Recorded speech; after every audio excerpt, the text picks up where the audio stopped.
সম্মানিত দেশবাসী ও মুক্তিকামী ছাত্র জনতা, শহীদের রক্তের বিনিময়ে ছাত্র নাগরিকের অভ্যুত্থানের মাধ্যমে আমরা যেই ফ্যাসিস্ট হাসিনার পতন ঘটিয়েছি এবং একটি নতুন বাংলাদেশের আকাঙ্ক্ষা করছি, তাকে নস্যাৎ করতে বিভিন্ন শক্তি ইতিমধ্যে তৎপর হয়েছে এবং নানা ধরনের ষড়যন্ত্র এবং পরিকল্পনা করা হচ্ছে।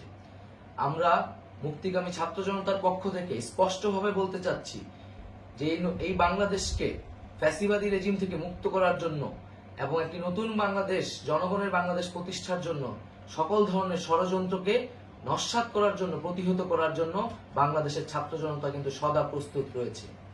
আমরা দেখতে পাচ্ছি নানান জায়গায় লুটপাট, সহিংসতা এবং সাম্প্রদায়িক হামলার মতো ন্যাক্কারজনক ঘটনা ঘটছে।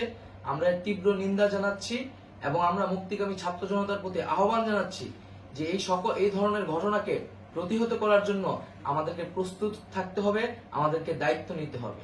কেউ যাতে এই আন্দোলনকে নস্যাৎ করার জন্য এই ধরনের ঘটনা ঘটানোর সুযোগ না পায়, সেদিকে আমাদের সদা সতর্ক থাকতে হবে। আমরা আরো দেখতে পাচ্ছি যে রাষ্ট্রপতি গতকাল বলেছিলেন যে অনতিবিলম্বে তিনি জাতীয় সংসদ বিলুপ্ত করবেন, কিন্তু আমরা এখনো দেখছি যে একটি অভ্যুত্থানের পরেও এই ফ্যাসিস্ট হাসিনার জাতীয় সংসদ রয়ে গেছে। তাই আমরা ঘোষণা করছি যে আজ দুপুর ৩টার মধ্যে এই ফ্যাসিস্ট হাসিনার যে জাতীয় সংসদ, সেই সংসদের বিলুপ্তি ঘোষণা করতে হবে। যদি আজ বিকাল ৩টার মধ্যে এই জাতীয় সংসদের বিলুপ্তির ঘোষণা না আসে, তবে আমরা কঠোর কর্মসূচি দিতে বাধ্য থাকব। এছাড়া বন্ধুগণ, সবার জন্য আমরা জানাচ্ছি যে আমাদের যে অন্তর্বর্তীকালীন সরকারের কথা আমরা বলেছি, সেই সরকারের প্রধান উপদেষ্টার নাম আমরা ইতিমধ্যে ঘোষণা করেছি এবং এই সরকারের অন্যান্য উপদেষ্টা সহ সামগ্রিক রূপরেখা আমাদের প্রস্তুত রয়েছে। আমরা খুব শীঘ্রই সেই রূপরেখাটি জাতির সামনে উপস্থাপন করব।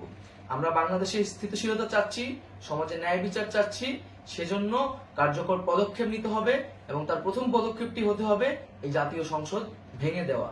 এবং সবার প্রতি আহ্বান থাকবে, আপনারা শান্তিপূর্ণভাবে অবস্থান রাখুন, শান্তিপূর্ণভাবে এবং অহিংসভাবে এবং সকল পরিকল্পনাকে, ষড়যন্ত্রকে নস্যাৎ করার জন্য সদা সতর্ক থাকুন।